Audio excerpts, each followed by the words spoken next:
सत्यनारायणाची पूजा करताना बरीच तरुण पिढी आम्हाला असं म्हणते की तो कृष्ण त्याला 16,118 बायका वर त्यांनी राधा ठेवली जिचं लग्न केलं. म्हणजे या भाषेत बोलतात बरं, हे खूप खराब भाषा आहे. म्हणजे तुम्हाला पटतं का असा आदर्श देव आम्ही मानावा का?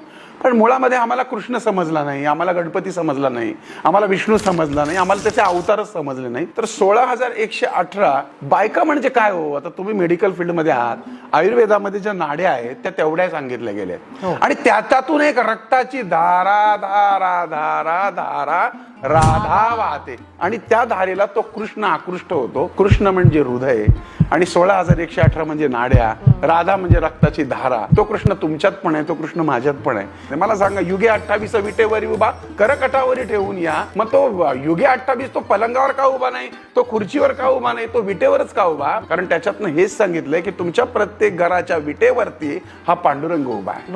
मग पांडुरंग का उभा आहे? पुंडली का भेटी परिक्रमा आल्या. पुंडली काय करत होता?